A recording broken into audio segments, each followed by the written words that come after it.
nuko tuje kandi nuko tugarutse, tugarukanye na za modoka z'imiturika, tugarukanye na za modoka z'abakimaze, tugarukanye na za modoka z'abajejeta faranga. Ariko ubundi niba atari ukumvuna ushaka yihe modoka koko, ko nakoze icyo nagombaga gukora nkakuzana kuri BURASHARI TV. Ariko ni wowe wakoze iby'agaciro, we wakoze subscribe, ugakora share, ugakora comment, kugira ngo imodoka nzajya ntereka ku isoko zose uzajya uzibona.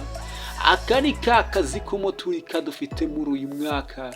Nk'ibisanzwe kuri mikoro ni BURASHARI, nigena Emmanuel. Uwo ni wenjye weba kwitandukurikiye BURASHARI TV. Aka kanya ukaba uri kubona imodoka z'abakimaze, aka kanya ukaba uri kubona imodoka z'imiturika, aka kanya ukaba uri kubona imodoka z'abajejeta faranga.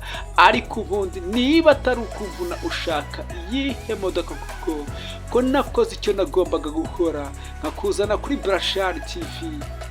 Hehe, washatse akazi urakabura, ufite amafaranga ushaka kuyabyaza umusaruro. Inkunga ya mbere ni ibitekerezo, aho ngaho ndagufasha. Bakwirukanye ku kazi baramaze, ikitakwishe kiguhindura umunyembaraga. Habura ukwezi kumwe ngo nsinye kontara, intebe nicaragaho bayicajeho undi. Umwana w'umusore ufite inzozi zo kuzagera kure kandi heza, mu gahinda kenshi n'umubabaro nzinga ibikapu nderekeza. Niko gukora next ibikurikiye.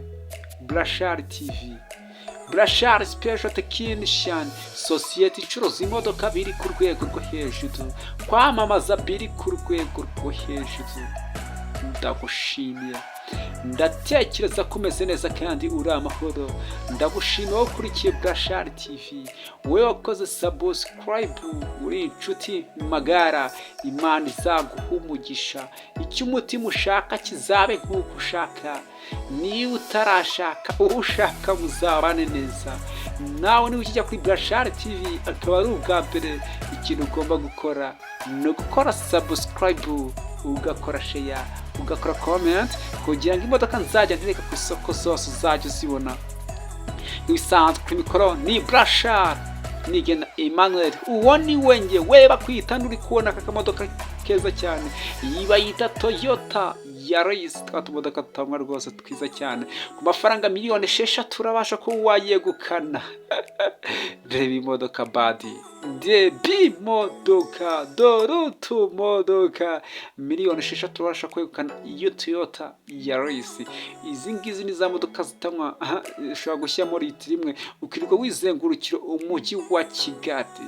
Nitwe dutunganya misoro twatumwe mu 98%. Uzumva byinshi kuri BURASHARI TV, bimwe ukore ku mutima, ibindi ukore mu bwonko, ariko ibyinshi bizagusigira isomo.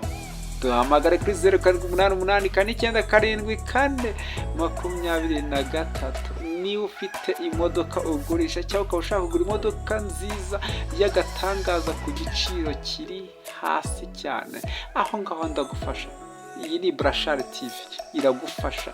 Ikizakubwira ko waguze imodoka nziza kandi karaga imodoka batse wumve kati imodoka ikizakwe.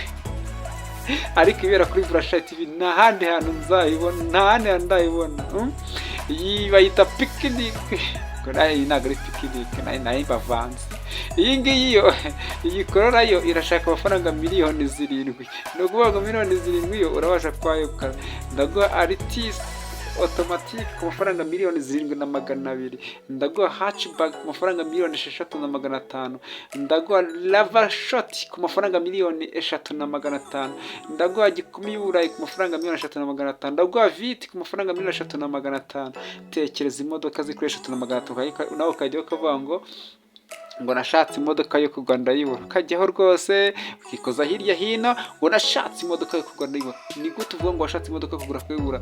Byaciye mu zihe nzira? Kandi dutunganya misiyo twatumwemo kuri 98%. ushatse imodoka.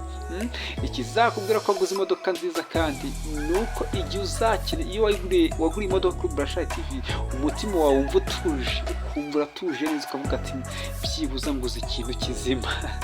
aha kari ku isanzure ukavuga ati byibuze nguze ikintu kizima, ukagura imodoka ukagenda wishimye ukavuga ati si ya modoka iyo ugura imodoka kuri BURASHARI TV, si ya modoka izaguteza ibibazo, si ya modoka izaba ifite moteri yapfuye, si ya modoka ifite ikizu cyaguye, si ya modoka ifite amapine ashaje. Ikiza kiri kuri BURASHARI TV, iyi modoka iba ifite ubwiza bwose busabwa.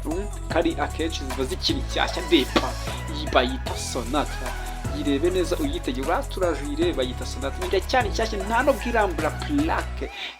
Nyirayo arashaka amafaranga miliyoni 11 ubanza uyirebe ariko imodoka itarambura plaque. Izi modoka urazizi wowe, izi modoka nizo bita nouveau modèle original, uzibura saro yayo ukuntu imeze. Nimba nakubwira rero ikizavuga ko guze imodoka nza kandi agatangaza kuri BURASHARI TV nuko uzayigura ukayigura wenda nko ku itariki ya mbere hashira nk'ibyumweru 2 cyangwa 3, wajya kwigurisha ukayigurisha amafaranga arutayo wayiguze. Ndeba saro yayo, iyi modoka nagatangaza nirurangiza.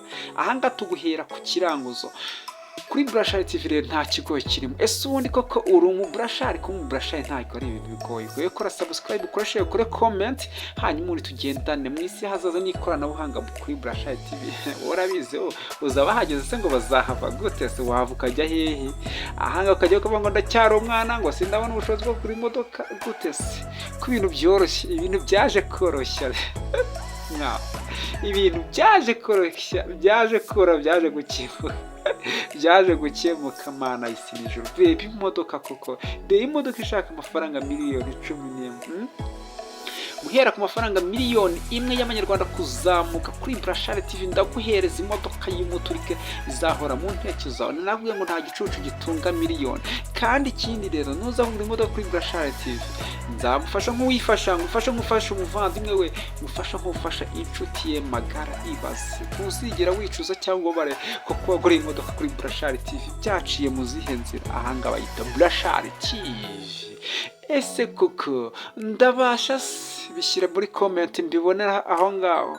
Ahantu ufite imodoka hose, aho uherereye hose ko ushaka kuyigurisha ku buryo bwihuse, n'itsinda rikomeye ry'aba BURASHARI turahaguruka ku muvuduko munini cyane tukugurishiriza imodoka ibonera amafaranga. Ahantu uherereye hose we tanga gahunda, tanga rendezvous kuri BURASHARI TV, uduhamagara kuri 0788 cyangwa utwandikiye kuri WhatsApp uvuga ati ngenda ndashaka imodoka. Ahangana kuri promotion, ndashaka kubita promotion y'umwaka, ngiye kwakubita promotion y'umwaka ugomba kwinjira mu mwaka wa 2024 ugenda mu modoka yawe ntawe gusuzugura. Gusa mu rugendo gusuzugura akavuga ngo urabona nange cyangwa ubwira kati modoka